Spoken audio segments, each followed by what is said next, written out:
Mesdames, Mademoiselles et Messieurs, bienvenue sur le journal de ce jour. Son Excellence le Président de la Chambre des représentants, le conseiller Aguila Saleh, a déclaré mercredi que l'armée avait refusé de signer l'accord de Moscou en raison de la participation de la Turquie, selon des déclarations télévisées que l'ingérence turco-lépi et son soutien aux milices armées avaient causé l'instabilité et retardé résolvant la bataille pour libérer la capitale. Son Excellence a annoncé les fondements de cessez-le-feu à Tripoli, les combats contenus de libérer des milices armées, notant que la propagation des cessez-le-feu est intervenue à la demande du président russe Vladimir Poutine.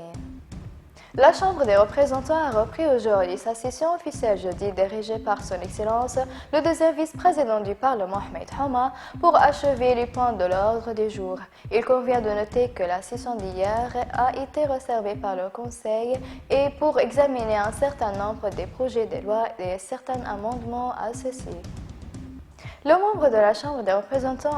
Hadi Sraïr, a rencontré mercredi le président de la Chambre des représentants marocaine, Habib El-Malki, de la capitale marocaine, Rabat, un envoyé du président de la Chambre des représentants, Aguila Saleh, en présence de l'ambassadeur de l'EPI au Maroc, Abdelmejid Seif El-Nasser. Sraïr a discuté lors de sa rencontre avec El-Malki de l'évolution de la situation à l'EPI et il a informé des appuis commis par le gouvernement inconstitutionnel de l'UFAR et de sa négligence de la souveraineté de la Libye et des intérêts de son peuple et à sa violation de la déclaration constitutionnelle libyenne, comme l'a souligné Sraïr, la nullité de l'accord conclu entre Erdogan et Sarraj, louant le rôle du royaume bref du Maroc pour soutenir la volonté du peuple libyen.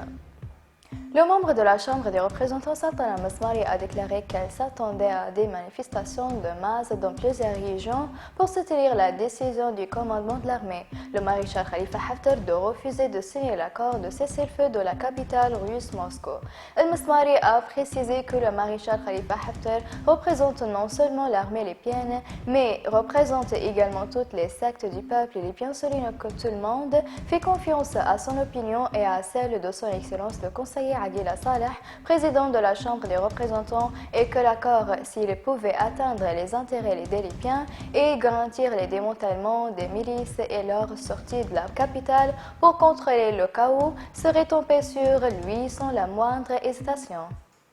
Le chef de la Commission des Affaires étrangères de la Chambre des représentants, Youssef El-Agouri, a déclaré que le Parlement ne lui avait pas envoyé d'invitation officielle à assister à la conférence de Berlin, ajoutant qu'il attend avec intérêt le rôle de l'Allemagne et de sa diplomatie réputée pour son ingérité et de son impartialité pour le succès de la conférence. El-Agouri a affirmé mercredi que le Parlement est en communication constante avec les responsables allemands concernant les dispositions de la conférence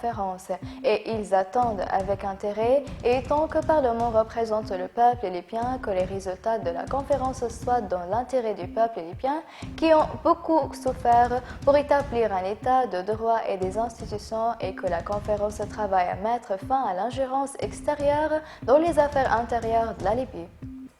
Le commandant en chef des forces armées, le maréchal Khalifa Haftar, a rencontré un certain nombre d'officiers des forces armées et des chefs militaires, un certain nombre de fonctionnaires des services de sécurité, des ministres du gouvernement intérimaire, des représentants des conseils municipaux, des institutions des chefs et des dignitaires des tribus libyennes et des représentants du groupe de la société libyenne, selon le bureau d'information militaire du commandement général. Cette rencontre intervient immédiatement à l'arrivée du maréchal Khalifa Haftar à Benghazi, issu de son voyage qui comprenait Moscou et d'autres gares, où des délégations officielles et populaires le recevaient sur les terrains de l'aéroport.